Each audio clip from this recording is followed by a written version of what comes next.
Hello and welcome. Today we are taking a look at Ember Blade, a game which presents a trailer within the first 3 seconds of the demo. The premise of the game is very simple. There's the overall archdemon that has been sealed by the hero Ariella Ashwood, and our party of heroes are left trying to deal with demons trying to break this seal.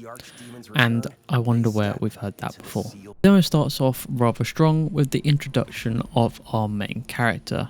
This is Fenrix, and he is a bit of a mixture between Dante and Nero, both in personality and looks wise, with him being immortal and having quite good wit. One thing that stood out to me right away is that the game is fully voiced, and the voice actors do an amazing job at voicing the game.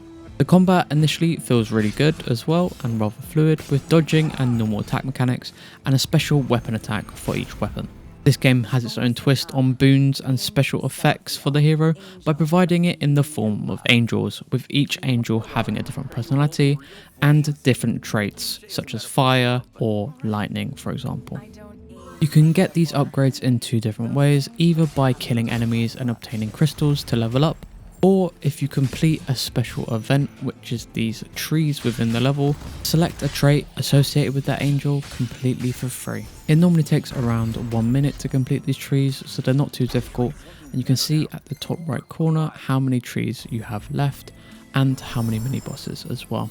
Additionally, traits come in 3 different levels, with 3 being the max, I believe, and they do actually affect how the trait looks and functions. So you can see here a massive explosion, which is much larger than the second level. After defeating the first mini-boss within the first tutorial level, you are led on to the main area. What's also nice to see is that the voice acting encompasses other people as well, not just our main character, and the comedy between them is really good to see, especially in scenes like this, where we speak to our friendly angel Hanil, who just thinks we're clumsy and annoying. After heading to the main hall and meeting Ariella Ashwood, we decide to head on to our first main story, but before that we have to meet our friendly companion Lumi, who acts as our health regeneration system of the game, and also psychic companion who talks to us during levels.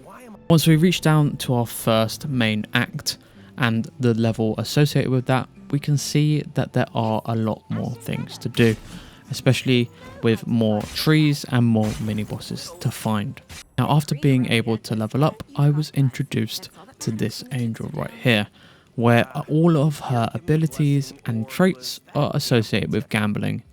This is Remiel, who is the angel of lightning and thunder.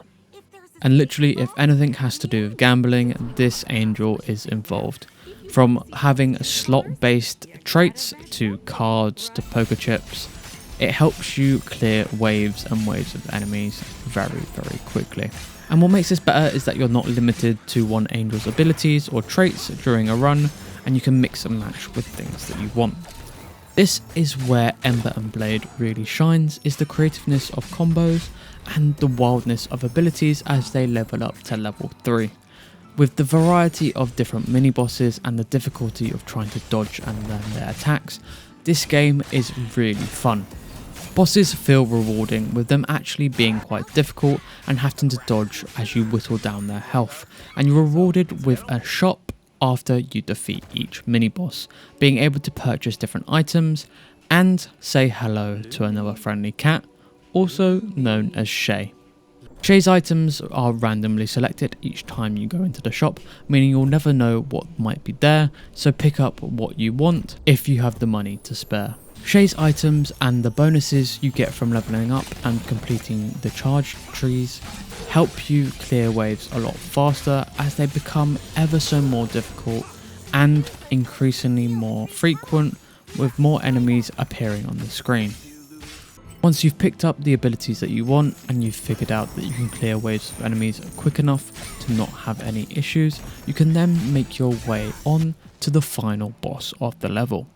Now I'm not going to spoil anything for the first axe boss, as it was a great fun fight, but I will say that it was rather difficult and I was struggling a little bit, but I did complete it on the first go and had no major issues with dodging any of his big attacks. Once you complete the final boss fight of the level, you're taken back up in the magical elevator, where you get a summary of what your run was and how many demons you defeated. This helps you pick the best combo and improve each time you go on a new run. And one thing to help you do that is the level up system, which can be accessed from the main tree within the main hall.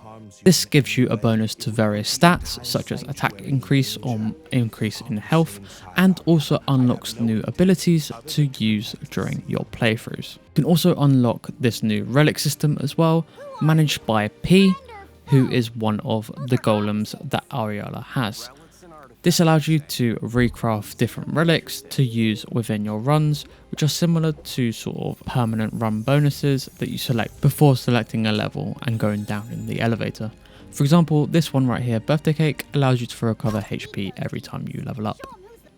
And up next we have Kiki, who allows us to create weapons and select different ones before our run starts.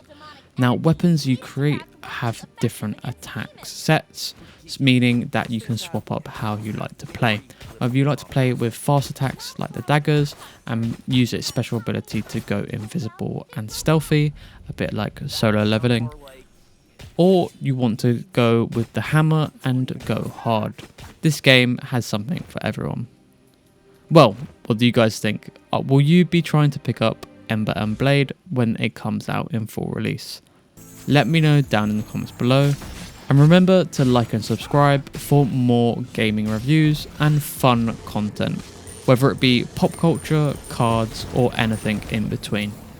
Thanks for watching, and I'll see you in the next one.